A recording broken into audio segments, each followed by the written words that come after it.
2004년 12월 4일 토요일, 미국 조지아주 뷰포드에 사는 스티브와 켈리 부부는 이날 오전 7시 30분에 잠에서 깼어요. 왜냐하면 아침부터 누군가가 집 현관문을 막 두드리는 소리가 들렸거든요. 스티브가 현관문을 열고 나가보니까 문 앞에는 바로 맞은편 집에 사는 7살짜리 꼬맹이 달튼이 서 있었어요. 근데 달튼이 잠옷 차림에다가 눈물 범벅인 상태로 이런 말을 합니다. 우리 엄마가 숨을 안 쉰다. 아빠가 엄마를 쐈다. 얼른 911에 신고해줘라. 스티브랑 켈리는 지금 내가 무슨 소리를 들은 거지? 두 귀를 의심했어요. 그래서 어찌된 영문인지 알아보기 위해서 켈리가 달튼이랑 같이 직접 달튼네 집으로 향했는데요. 켈리가 처음에는 달튼의 말을 안 믿었어요. 왜냐하면 우리 왜 가끔씩 깊게 잠들면 누가 업어가도 모를 만큼 미동 없이 잘 때가 있잖아요. 그래서 애기가 그거를 보고 오해한 게 아닐까라고 막 생각을 했죠. 근데 침실로 들어간 순간 온몸에 소름이 확 돋으면서 내 말이 사실이란 걸 깨닫게 됩니다. 침대에는 달튼의 엄마인 33살의 제니퍼 코빈이 누워있었는데요. 누워있는 자세부터 굉장히 이상했어요. 반듯하게 누워있는 게 아니라 대각선 방향으로 누워있었고 제니퍼의 몸을 싹 만져보니까 이미 차갑게 식어있는 상태였어요. 그리고 머리 쪽 침대 시트는 붉게 물들어 있었고 제니퍼의 곁에는 총 한 자루가 놓여 있었죠. 켈리의 신고를 받고 현장에 도착한 경찰은 제니퍼가 스스로 목숨을 끊었을 가능성을 제기했어요. 왜냐하면 일단 집안에 낯선 이의 침입이나 강제 진입 흔적이 없었고요. 제니퍼의 몸에서도 몸싸움을 벌였던 흔적이 발견되지 않았어요. 또 제니퍼 옆에 총기가 그대로 남아있었기도 했고요. 그리고 침대 위에 웬 서류가 놓여 있었거든요. 그래서 경찰들이 유서인가 하고 봤더니 이혼 서류였어요. 제니퍼의 남편인 발튼 코빈, 일명 바트가 신청한 이혼 신청서였고요. 방 안에 와인병 하나랑 반쯤 비어있는 와인잔도 발견이 됐어요. 그래서 처음에 이 현장을 딱 봤을 때는 제니퍼가 남편한테 이혼을 통보받고 밤새 술을 마시다가 감정적으로 무너져서 스스로 목숨을 끊은 것처럼 보인다라는 결론이 나왔죠. 근데 현장을 쭉 조사를 하고 있는데 남편이란 사람이 계속 안 보였어요. 제니퍼네 가족들도 바트가 계속 연락이 안 된다. 지금 어디 있는지 전혀 행방을 모르겠다. 근데 다행히 바트의 남동생인 바비한테서 전화가 와서는 형 지금 우리 집에 있다. 어젯밤에 우리 집에서 잤고 형도 지금 제니퍼의 소식을 듣고서 매우 충격에 빠진 상태다. 그래서 경찰들이 그러면 우리 바트랑 얘기 좀 할 수 있냐 이렇게 물어보니까 형이 지금 대화를 할 정신이 아니라고 토하고 울고 막 난리인데 아무튼 조금 있다가 진정이 되면은 우리가 거기로 가겠다 이러고 바비가 전화를 끊어요. 경찰은 바트를 기다리면서 이 현장을 처음 발견한 제니퍼와 바트의 첫째 아들인 달튼과 짧은 인터뷰를 나누게 됩니다. 달튼에 따르면 아침에 일어나서 배가 고프니까 엄마가 있는 침실로 갔는데 엄마 코에서 피가 나오는 걸 봤대요. 그래서 911에 신고를 하려고 했는데 집 전화가 안 걸리길래 바로 켈린의 집에 가서 도움을 요청했던 거였어요. 또 달튼이 켈린의 부부한테 했던 말처럼 경찰한테도 우리 아빠가 엄마를 쐈어요 이런 말을 하는데요. 그래서 경찰들이 아빠가 쏘는 걸 직접 본 거니? 이렇게 물으니까 달튼이 아니래요. 못 봤대요. 근데 그걸 어떻게 확신하니? 혹시 누가 너한테 말해줬니? 하니까 달튼이 아니요 저 스스로 알아냈어요 이렇게 하는 거예요. 7살짜리 아이가 너무나도 확신을 하면서 왜냐하면 지난주가 땡스기빙데이 추수감사절이었는데 그때부터 엄마 아빠가 엄청 싸우기 시작했대요. 아빠가 엄마한테 거짓말쟁이라고 막 이렇게 몰아붙이면서 그때부터 방도 따로 쓰기 시작했고요. 바로 전날 밤에도 둘이 말싸움을 했대요. 그래서 그거를 들으면서 자기가 너무 슬펐다는 거예요. 경찰은 이 얘기를 들으면서 달튼이 어쨌든 사고 현장을 직접 목격한 게 아니니까 아빠가 범인이라는 달튼의 말을 그대로 믿을 수는 없었어요. 하지만 그렇다고 해서 달튼의 말을 그냥 흘려들을 수도 없었던 게 애기가 아무 근거 없이 그런 말을 한 게 아니잖아요. 그래서 경찰들은 더더욱 바트와 대화를 해야 할 필요성을 느끼게 돼요. 하지만 곧 온다는 바비의 말과는 다르게 바트는 계속 보이지가 않았고요. 오후 늦게가 되어서야 바트가 경찰서에 도착을 하는데 혼자가 아니었어요. 변호사랑 같이 동행을 했거든요. 그것도 애틀랜타 지역에서 제일 잘 나가는 변호사를 선임을 해가지고 이렇게 주장을 합니다. 나는 그날 집에 없었다. 그래서 무슨 일이 있었는지 모른다. 바트에 따르면 사건 전날인 12월 3일 밤 10시쯤에 집을 나와서 친구 2명이랑 늦은 저녁 겸 술 한 잔을 했대요. 그리고 2차로 커피를 한 잔 때렸는데 그러다 보니까 시간이 꽤나 늦어졌고 집에 가려니까 거리가 꽤나 멀어서 새벽 1시 30분쯤에 그 근처에 사는 자기 동생인 바비네 집으로 가서 잠을 잤대요. 그러고 다음 날이 돼서야 아내 제니퍼의 사망 소식을 전해 듣게 된 거고요. 그러면서 바트가 내 말을 못 믿겠으면 나랑 같이 밥 먹은 친구들한테 연락을 해봐도 된다. 그리고 나 식당 영수증도 있다. 막 이러면서 되게 자신만만한 태도를 보이는데요. 이런 바트를 보고 수사팀은 의문을 가지기 시작합니다. 왜냐하면 지금 바트의 모습은 아내를 잃은 슬픔을 표현하기보다는 자기가 그날 새벽에 집에 없었다는 사실을 증명하는데 훨씬 더 집중하는 모습이었거든요. 옆에 잘 나가는 변호사까지 대동해서 말이죠. 또 제니퍼의 가족들도 수사팀한테 어떤 얘기를 했냐면 우리가 아는 제니퍼는 절대 어린 아이들을 두고 먼저 갈래가 아니다. 그리고 바트랑 제니퍼 중에서 이혼을 고려한 사람이 있었다면 그건 바트가 아니라 제니퍼였을 거다. 실제로 제니퍼가 죽기 바로 몇 달 전에 우리한테 이 결혼 생활을 끝내겠다라고 얘기를 했었다. 그러면 바트의 이혼 통보를 듣고 제니퍼가 무너졌을 것으로 추정했던 수사팀의 그림이랑은 반대의 스토리가 되는 거죠. 그러다 보니까 수사팀에서도 조금씩 생각이 바뀌기 시작합니다. 제니퍼와 코빈 사이에 우리가 모르는 무언가가 있을 수도 있다. 바트 코빈과 제니퍼 코빈은 결혼한 지 8년 차인 부부였고요. 겉으로만 보면은 너무 완벽한 가정 그 자체였어요. 일단 눈에 넣어도 아프지 않을 귀여운 두 아들, 달튼과 딜런이 있었고요. 바트는 치과 의사, 제니퍼는 보조교사로 일하고 있었어서 둘 다 직업도 꽤나 안정적이었고 사는 곳도 당시 뷰포드에서 한참 떠오르는 부촌 동네에 있는 2층짜리 싱글하우스. 또 이웃들 말로는 바트랑 제니퍼가 성격도 되게 좋았대요. 바트는 유머 감각이 좋았고 제니퍼는 완전 사근사근하고 따뜻한 성격. 그래서 집에서 자주 파티도 열고 이웃들이랑도 사이가 좋았다고 해요. 근데 하나 여기서 재미있는 사실은 이 바트와 제니퍼를 이어준 사람이 바로 바트 동생 바비였다는 거예요. 8년 전에 제니퍼가 25살일 때 한 오이스터 바에서 일했던 적이 있었는데 그때 바비가 같은 동료였대요. 그래서 제니퍼보다 당시 7살이 많은 32살의 자기 형 바트를 소개시켜줬는데요. 이 바트가 제니퍼의 마음을 사로잡기 위해서 아주 적극적으로 노력을 합니다. 만날 때마다 분위기 좋은 곳에 데려가주고 선물도 바치고 심지어 이탈리아로 같이 여행도 가요. 그렇게 두 사람은 6개월간 잘 사귀다가 속도 위반으로 결혼을 하게 되는데요. 제니퍼는 이때 꿈에도 몰랐죠. 자기 남편이 될 사람이 사실은 엄청난 통제강에다가 이미 오랫동안 사귀고 있던 다른 여자가 있다는 사실을요. 그 여성은 다라라는 이름을 가진 여성이었는데요. 몇 년 전에 바트가 한 치과에서 일을 하던 시절에 그 치과 오피스 매니저로 일하던 동료였어요. 또 일찌감치 결혼해서 가정을 이루고 있는 유부녀셨고요. 근데 그때부터 이 둘이 눈이 맞아가지고 비밀관계를 계속 이어오고 있었는데 되게 웃긴 게 제니퍼가 임신을 한 게 사실 계획이 없었던 일이었나 봐요. 그래서 바트가 제니퍼랑 결혼을 해야 되나 말아야 되나 막 고민을 하고 있을 때 옆에서 되게 적극적으로 결혼하라고 막 부추겼던 사람이 다라였대요. 그래서 바트는 제니퍼랑 결혼을 하고 나서도 이 다라와의 관계를 계속 이어갑니다. 그리고 나중에 바트가 치과를 개원하자마자 다라를 자기 치과에도 꽂아줘요. 그러면서 바트랑 제니퍼, 또 다라랑 다라 남편 이렇게 넷이서 부부 동반으로 자주 어울리게 됐대요. 제니퍼는 이 두 사람이 진짜 친한 직장 동료 사이인 줄로만 굳게 믿었고요. 그런데 첫째 아이 달튼이 태어나고 나서부터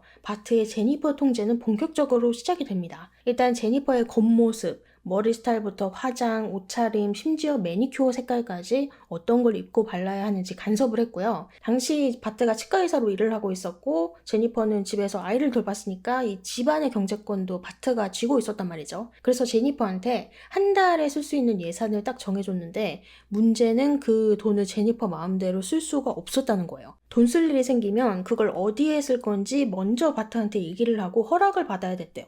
그리고 어쩌다가 정해진 예산에서 조금이라도 초과가 됐다. 그러면 불같이 화를 냈다고 하고요. 이외에도 바트가 만들어 놓은 이상한 규칙들이 엄청 많았대요. 내가 집에서 업무를 보고 있을 때는 절대 집안 청소를 하지 말 것. 외출해서 사람들을 마주쳤을 때는 이러이러한 행동을 절대 하지 말 것. 또 제니퍼가 아주 질색하는 총기를 구비해서 집안에다가 보관을 해놓기도 했대요. 이런 바트의 통제 성향은 둘째 딜런이 태어난 이후로 더 심해져요. 그러다 보니까 제니퍼가 이런 생활이 정상이 아니라고 당연히 느끼죠. 이 결혼 생활을 계속 이어가야 하나? 뭐 그런 회의감 같은 것도 하루에도 몇 번씩 들었고요. 근데 아이들 때문에 참았대요. 아이들이 경제적, 정서적으로 되게 안정된 환경에서 자라는 걸 중요하게 생각했었기 때문이고 또 제니퍼가 되게 화목한 가정에서 자라났대요. 그러다 보니까 단순히 내가 안 맞는다고 해서 이혼을 그렇게 쉽게 생각하면 안 된다. 내가 조금만 더 노력해보자. 이런 마인드가 컸다고 해요. 그렇게 시간이 흐르고 결혼 7년째인 2003년 제니퍼의 스트레스가 한참 맥스를 찍었던 상황에서 우연히 온라인 게임 하나를 알게 됩니다. 바로 에버퀘스트라는 RPG 게임이었는데요. 처음에는 그냥 스트레스를 풀려는 목적으로 단순하게 시작을 했는데 게임을 하다 보니까 이 안에서는 남편 눈치도 안 봐도 되고 또 간섭도 안 받으니까 너무 좋은 거예요. 그래서 어느 순간부터 이 온라인 세상이 제니퍼가 유일하게 숨쉴 수 있는 공간이 되어버렸어요. 그러면서 그 안에서 여러 사람들이랑 이야기도 나누고 막 친해지는데 그 중에서도 크리스라는 이름의 한 남성이랑 친해지게 돼요.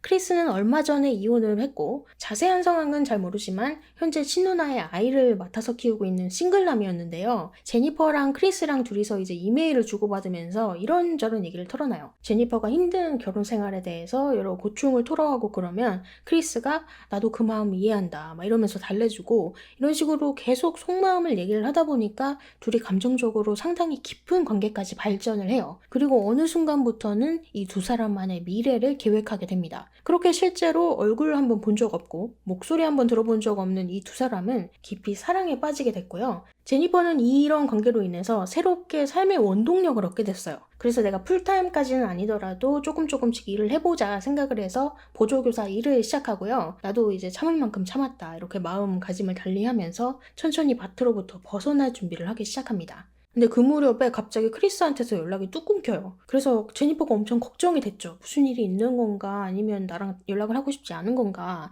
근데 다행히 일주일쯤 뒤에 크리스한테서 다시 메일이 왔는데 크리스가 조심스럽게 얘기를 꺼내는 거예요. 자기 사실 할 말이 있다고. 그래서 제니퍼가 뭐냐 말해봐라 했는데 크리스가 한참을 망설이다가 폭탄 발언을 하나 합니다. 사실 자기는 남자가 아니라 여자다. 이름도 크리스가 아니라 아니타가 본명이고 남자라고 속인 이유는 처음부터 자기를 여자라고 밝히면 제니퍼가 자기를 거부할 것 같았대요. 그래서 제니퍼가요, 이 고백을 듣고 너무 충격을 받아서 바로 게임 로그아웃을 하고 나가버려요. 근데 그러고 나서 제니퍼가 계속 생각을 해요. 처음에는 당연히 배신감이 들었죠. 근데 또 한편으로는 자기가 받았던 그 수많은 위로와 애정 뭐 이런 거를 생각해 봤을 때 그 감정만은 거짓이 아니라는 생각이 드는 거예요. 그래서 그래, 사랑이라는 게 꼭 내가 생각했던 모습일 필요는 없는 거구나 하고 자신의 감정을 인정하게 되고요. 이 아니타라는 여성과 다시 연락을 이어가게 됩니다. 그리고 바트도 이 무렵부터 제니퍼가 뭔가 숨기고 있다는 걸 어렴풋이 느끼게 되는데요.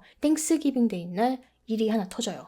가족들이 저녁을 먹으려고 차에 딱 탔는데 바트가 갑자기 제니퍼의 가방을 막 뒤지기 시작한 거죠. 근데 가방 속에서 뭐가 나왔냐? 제니퍼가 아니타랑 예전에 주고받았던, 그러니까 스티브 이름으로 주고받았던 이메일을 프린트해 놓은 종이가 가방 속에 있었던 거예요. 그걸 보고 바트가 길길이 날뛰기 시작합니다. 감히 나 몰래 딴 놈이랑 바람을 펴? 막 이러면서 아이들이 보는 앞에서 막 소리를 지르고 감정을 주체를 못해요. 그래서 그 이후부터 둘이 이혼을 한 해 만에 변호사를 선임한 해 만에 계속 말다툼이 오고 가다가 며칠 뒤인 11월 29일 바트가 이혼을 신청했고 그로부터 5일 뒤인 12월 4일에 제니퍼가 사망한 채로 발견이 된 거예요. 그러면 다시 현재로 돌아와서 처음 현장을 봤던 경찰들은 제니퍼가 스스로 목숨을 끊었을 가능성을 높게 봤죠. 근데 담당 수사관은 좀 다른 생각을 가지고 있었어요. 그렇게 보기에는 뭔가가 좀 걸린다. 왜냐하면 부검을 해보니까 좀 다른 결과가 나왔거든요. 일단 총알이 제니퍼의 머리 뒤쪽에서 발사된 걸로 나왔는데요. 그 말은 제니퍼가 혼자 팔을 뒤로 꺾어서 자기 뒤통수에다가 총구를 밀착시켰다는 말인데 수사관들이 이거를 직접 해보니까 혼자서 그렇게 하기에 굉장히 어렵고 어색한 자세인 거예요. 성인 남성이 해도. 그리고 총이 놓여졌던 위치도 좀 이상한 게 총이 그냥 제니퍼 옆에 떨어져 있던 게 아니라 이불 안에서 발견이 됐어요. 그리고 제니퍼의 손은 그 이불 위쪽에 놓여져 있었고요. 부검 결과에 따르면 총알이 발사됐을 때 이 뇌와 촉수를 연결하는 쪽을 건드려서 제니퍼는 운동 능력을 즉각 상실했을 거래요. 그러니까 총을 쏜 이후에 총을 이불 안으로 집어넣고 다시 손을 이불 위에 올려놓은 다음에 숨이 멎는 이런 움직임이 아예 불가능하다는 말인 거죠. 그러면 누가 총을 이불 아래에 넣은 걸까? 근데 신기한 거는 총에서 아무런 지문이 발견되지 않았다는 거. 심지어 제니퍼의 지문도 안 나왔어요. 그리고 방 안에 와인병이랑 반쯤 채워진 와인잔도 있었잖아요.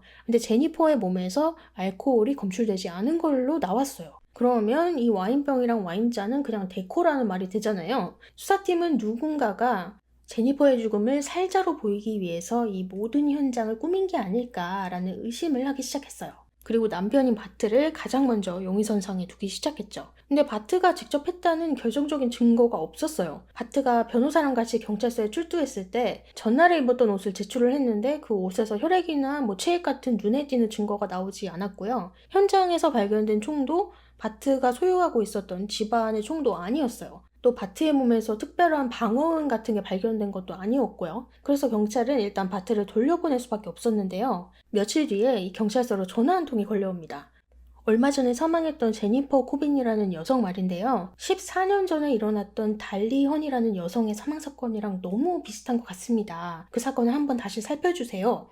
라는 제보 내용이었어요. 그래서 경찰이 그 사건을 좀 찾아보니까 1990년에 조지아주 어거스타에 사는 달리 헌이라는 27살의 여성이 집안 소파에서 사망한 채로 발견된 사건이었는데요. 정말 이 제보자의 말처럼 제니퍼 사건이랑 되게 비슷했어요. 달리도 제니퍼처럼 머리에 총상을 입은 채 숨졌고요. 달리 옆에는 총이 발견됐는데 부검 결과 타살의 흔적은 보이지 않는다. 이런 결과가 나왔고 그 총도 알고 보니까 달리가 소유하고 있던 총이었어요. 그래서 스스로 목숨을 끊은 걸로 종결이 됐었죠. 그런데 경찰이 이 사건을 다시 들여다보다가 정말 소름 돋는 사실을 하나 발견하게 됩니다. 뭐냐면 당시 달리가 사귀었었던 남자친구가 바로 바트 코빈이었던 거죠. 달리는 바트가 치대를 다니던 시절에 만났던 여자친구였어요. 달리도 같은 치대 학생이었고요. 처음에는 둘이 잘 만났는데요. 바트가 점점 또 통제 성향을 드러내게 됩니다. 강한 소유욕도 보였다고 하고요. 자기랑 결혼하자고 프로포즈까지 해요. 근데 달리는 그렇게 일찍 결혼하고 싶지도 않았고 설령 결혼을 한다고 해도 바트는 아니었어요. 그래서 1989년 가을쯤에 달리가 이제 우리 그만 만나자고 바트를 뻥 차버립니다. 그리고 그날 이후부터 달리 주변에 이상한 일들이 잇따라 발생하기 시작해요. 먼저 달리의 차가 훼손되고요. 달리한테 배송되는 소포들이 계속 사라지기 시작해요. 뿐만 아니라 누군가 달리 아파트에 몰래 들어와가지고 달리가 쓰는 컨택트 렌즈 용액에다가 헤어스프레이를 뿌려놓고요. 어느 날은 달리가 집에 돌아왔더니 키우던 고양이까지 사라져 있었어요. 정말 다행히 며칠 뒤에 고양이를 무사히 찾았는데 이건 누가 봐도 빼박 바트 짓이잖아요. 그래서 달리 가족들이 달리한테 총을 하나 사줘요. 혹시 모르니까 가지고 있으라고. 근데 몇 달 뒤에 바트가 달리한테 또 찾아와서 막 빌어요. 나 조금 있으면 대학교도 졸업하고 다른 지역으로 가서 우리 영영 못 만날 텐데 우리 사이를 이렇게 안 좋게 마무리하고 싶지 않다. 나 대학 졸업할 때까지만이라도 네 곁에 있게 해달라. 그래서 달리가 결국 받아줬어요. 왜냐면 거부해서 또 무서움을 느끼느니 차라리 내 옆에다가 두면서 감시하는 촉을 택한 거예요. 하지만 그런 달리는 1990년 6월에 자신의 아파트에서 총에 맞은 채 발견이 됩니다. 그리고 바트는 그때도 달리 일로 경찰 조사를 받았어요. 심지어 달리가 사망한 그날에 자기가 달리 집안에 있었다는 사실까지 인정을 했대요. 그런데 결정적인 증거 부족으로 풀려나게 됩니다. 그러니까 14년 전이랑 지금이랑 단순히 우연이라고 치기엔 너무나 많은 것들이 겹쳐 있었던 거죠. 그래서 제니퍼 사건을 맡은 담당 형사가 14년 전에 이 달리 사건을 맡았던 어거스타 경찰서에 연락을 해봐요. 혹시 14년 전에 일어났던 달리 사건을 기억하시느냐. 근데 전화를 받은 사람이 스캇 피블스라는 형사였는데 이 스캇 형사가 기억을 하고 있는 거예요. 왜냐하면 14년 전에 달리 사건을 맡았던 담당 형사가 바로 이 스캇 형사의 아버지였었던 거죠. 그래서 스캇 형사가 안 그래도 내가 기억나는 게 아버지는 달리가 누군가에 의해 목숨을 잃었다고 생각을 하셨다. 하지만 그거를 증명할 증거가 없어서 수사를 끝내면서도 굉장히 찜찜해하셨던 기억이 난다. 그렇게 14년 만에 이번에는 아들인 스캇이 지휘하는 달리 사건의 재조사가 시작이 되고요. 다행히 그때 현장을 찍어놓은 사진들이 그대로 남아있었기 때문에 그 사진들을 가지고 1990년 당시에는 굉장히 생소했던 기술인 혈흔 형태 분석 기술을 이용해서 분석이 들어갑니다. 그리고 이상한 점 몇 가지를 발견해요. 일단 첫 번째, 달리가 직접 총을 발사했다면 총을 쥔 손에 총격으로 발생한 혈흔이 어느 정도 묻어 있어야 되는데 달리의 손은 너무 깨끗했고요. 총기도 마찬가지였어요. 특별한 혈흔이 발견되지 않았죠. 그리고 두 번째, 달리의 허벅지에 혈흔 자국이 발견이 됐는데요. 이게 총격 순간에 피가 팍 튀면서 생긴 흔적이 아니라 뭔가에 의해 번지고 문질러진 것처럼 보이는 자국이었던 거예요. 그래서 혈흔 전문가는 누군가 총격 이후에 달리의 몸을 다른 위치로 이동하거나 자세를 바꾸는 과정에서 만들어진 자국이라고 보는 게 맞다라는 결론을 내리게 됩니다. 그리고 제니퍼 사건을 담당하는 수사팀 역시 귀중한 진술을 하나 받게 돼요. 제니퍼네 맞은편에 살던 켈리와 스티브 부부 기억나시죠? 그중 남편 스티브한테서 정말 중요한 이야기를 듣게 됐는데요. 12월 4일날, 사건 당일날이죠. 그날 새벽에 스티브는 평소보다 좀 늦게 집에 도착을 했대요. 시간은 대략 새벽 1시 30분에서 45분쯤. 그래서 집 뒤쪽에 차고문을 열고 차를 주차를 하고 있는데 어디서 익숙한 차 소리가 들리더래요. 이웃집 바트의 픽업 트럭이 집 드라이브웨이에 차를 대는 소리. 참고로 스티브가 차를 직접 본 건 아니고요. 그냥 평소에 워낙 자주 듣던 차 소리라서 바트가 지금 들어왔구나 하고 알았다는 거죠. 그리고 한 15분, 20분쯤 지나서 다시 트럭 엔진 소리가 들렸고 바트 트럭이 드라이브웨이를 떠나는 소리를 들었다고 진술을 합니다. 근데 이 시간대가 되게 중요했던 게 일단 경찰이 추정했던 제니퍼의 사망 시각은 새벽 2시쯤이었고요. 지금 스티브의 주장에 맞다면 새벽 1시 반쯤에 커피를 끝내고 동생 바비네 집으로 바로 가서 잤다는 바트의 진술은 거짓이 돼요. 그래서 경찰이 바트의 휴대전화 통화 기록 그리고 기지국 정보를 분석하기 시작합니다. 그랬더니 새벽 1시 30분경에 바트의 휴대전화가 한 번 사용이 됐는데 그 위치가 바로 집 근처 기지국에 잡힌 것으로 나왔어요. 바트의 동생 바비는 다른 지역에 살고 있었고 또 기지국도 달랐기 때문에 적어도 이 시간에 바트가 바비네 집에 있었다는 설명은 맞지 않는 거죠. 물론 바트가 이전에 친구들을 만나서 밥 먹고 술 먹고 커피 마시고 이거는 다 사실이에요. 동생 집에 가서 잔 것도 사실이었고요. 다만 딱 하나를 빼놓은 거예요. 동생 집에 들르기 전에 자기 집에 잠깐 들렸다는 사실을. 그리고 이제 경찰이 계속 찾고 있던 제니퍼를 사망하게 만든 그 총의 출처도 드러나기 시작합니다. 수사관들이 바트의 행적을 하나둘씩 뒤지다가 바트가 최근에 알라베마주를 다녀왔다는 사실을 알아낸 거예요. 그것도 제니퍼가 사망하기 4일 전에. 거기 왜 갔냐? 거기에 자기 친구인 리차드 윌슨이라는 사람이 있어서 그 사람을 보러 갔다 온 거예요. 그래서 수사관들이 리차드를 찾아가서 계속 물으니까 리차드가 처음에는 입을 다물었다가 나중에 실토를 합니다. 바트가 내 아내가 바람을 피우는 것 같으니 나를 보호하기 위해서 총이 필요하다 이렇게 말하면서 내 총을 받아갔다. 그리고 그 총을 확인해 본 결과 제니퍼의 현장에서 발견된 총과 일치한다는 사실을 알아냅니다.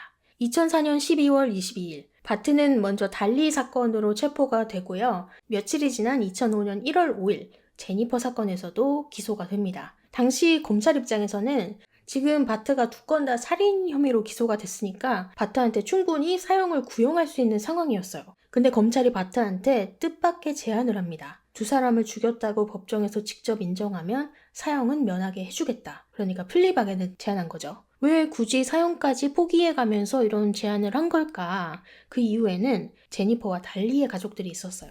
제니퍼와 달리 가족들은 물론 바트의 유죄 판결을 당연히 원하기도 했죠. 하지만 배심원들의 입에서 바트는 제니퍼와 달리를 죽였으니 유죄입니다 라고 얘기를 듣는 것보다 바트 입으로 내가 죽였습니다 이렇게 직접 인정을 하는 걸 너무너무 듣고 싶었대요. 14년 동안 달리의 죽음에 남아있던 의문, 그리고 제니퍼를 누가 죽인 건지 제대로 밝혀지지 않았던 그 시간들, 그 모든 것에 대한 답을 원했던 거죠. 그리고 이게 한번 재판이 시작되면은 최종 판결이 나올 때까지 또 몇 년을 기다려야 할지 모르잖아요. 특히나 바트는 지금 재판이 걸린 게 1건도 아니고 2건이니까. 실제로 이 첫 재판도 바트가 체포된 지 2년 뒤에 열린 거라서 검찰들은 이 2가족이 2번의 긴 재판을 겪으면서 받게 될 정신적인 고통들 이런 거를 최대한 좀 덜어주고 싶었대요. 그래서 고심 끝에 바트한테 유죄 인정 합의를 제안한 거고요. 그리고 바트 측도 이를 받아들이면서 2006년 9월 15일 법정에 선 바트는 자신이 제니퍼 코빈과 달리 헌 2 여성에 대한 살인을 저질렀다고 마침내 인정을 합니다. 그리고 약속대로 2건의 살인에 대해 각각 종신형을 선고받게 됐고요. 2026년 현재 60살이 다 된 바트는 여전히 조지아주의 교도소에서 수감되어 있는 상태라고 합니다. 자신이 저지른 죄에 대해서 부디 뼈저리게 뉘우치고 있기를 바라면서 오늘 영상은 이렇게 마치도록 하겠고요. 오늘도 끝까지 들어주셔서 감사드리고 저는 다음 이야기로 찾아오도록 할게요.